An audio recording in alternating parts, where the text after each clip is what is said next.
Okay, main event time. Here we go. Big one. Here we go. Petr Yan taking on Merab Dvalishvili. So Petr Yan, no mercy. The 30-year-old out of Russia. He is 16-4 as a pro. 3 of those 4 losses have come in his last 4 fights. Hard to say that a guy as amazing as Petr Yan is won for his last 4. He's coming off back-to-back losses against Aljamain Sterling and Sean O'Malley. Sean O'Malley was a split decision loss back in October. Okay. Merab, the Machine, Dvalishvili, out of Georgia, now fights and trains out of New York with Ray Longo. He is 32 years old and 15-4 as a pro with 3 knockouts, 1 sub, and 11 decision wins on his record. And he's streaking, baby. Get some pants on that man. He is on an 8-fight win streak. He's 8-2 in the UFC so far. Omar, start us off. Give us your thoughts and ultimately that sweet, sweet pick. What an absolutely crazy fight, man. I love this fight. I think this fight is very, very interesting. Couple of things that run through my head about this fight is the relationship that Merab has with the current champ, Aljamain Sterling. Aljamain Sterling has fought Petr Yan twice, probably knows a lot more about him inside of the octagon than any of us ever actually will. And I can't imagine that part of this training camp is understanding that and potentially even Aljamain, doing some kind of simulations with him and kind of talking about the mindset and things that Petr Yan will go for, maybe watching where that knee lands. But I think that there are a lot of avenues here for Dvalishvili to really work and make Petr Yan work more than he might be ready to. I think round 1 and 2, I think will definitely be the toughest rounds for Merab. I think that's where Petr Yan is going to be at his most dangerous, at his strongest, especially when it comes to stopping takedowns.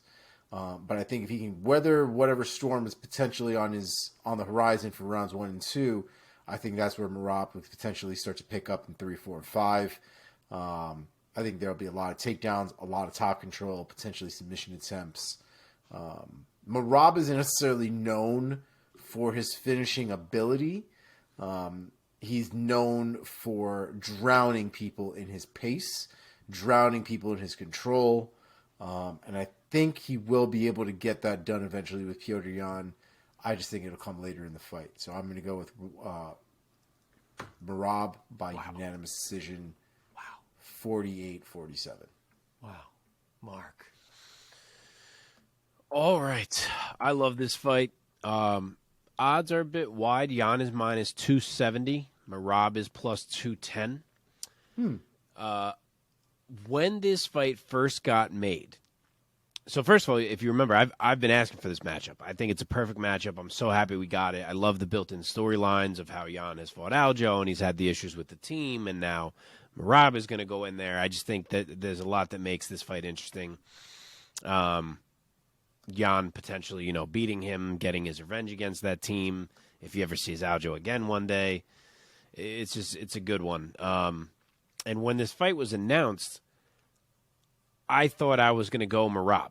Like, in my head at the time, I was like, he's so relentless. I think the pace is just going to be too much. But then once I really sat down and started thinking it through, I ended up landing the other way. So, and I'm not, Yan has lost his last 2 fights, in my opinion. I thought he lost to Aljo for sure, and I thought he lost to O'Malley. So I'm not like some huge Petr Yan is the best ever guy. Like I know a lot of people are who still call him the champ and all this. If you look around Twitter, he lost both of those fights in my opinion, so he needs this one.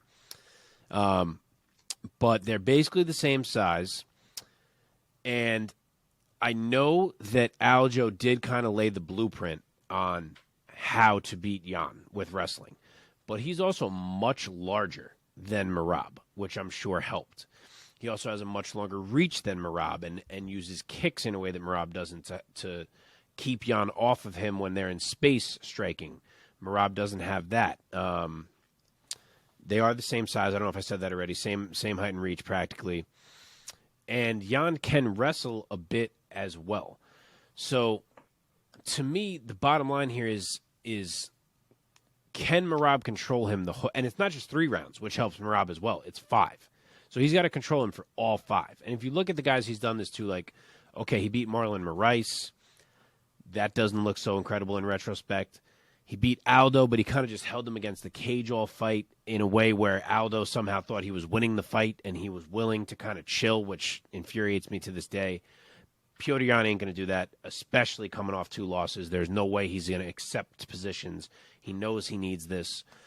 So, I don't know. Once I really started thinking about it, Merab has to control Yan for 25 minutes. And to me, that's just so much time. Like, Yan is not a guy whose cardio you ever worry about. I think he's going to be there, and he is levels above in the striking. And again, Merab doesn't have that reach like an Aljo had to try to keep the space. So I just think 25 minutes is too much time. I think that Jan could be better all along, but even if he's not, and even if for 15 minutes it goes Merab's way, I just think it's too long. I think eventually Jan is better. I think that shift happens, and I think when it does, it happens big. And I will say Petr Yan finishes it.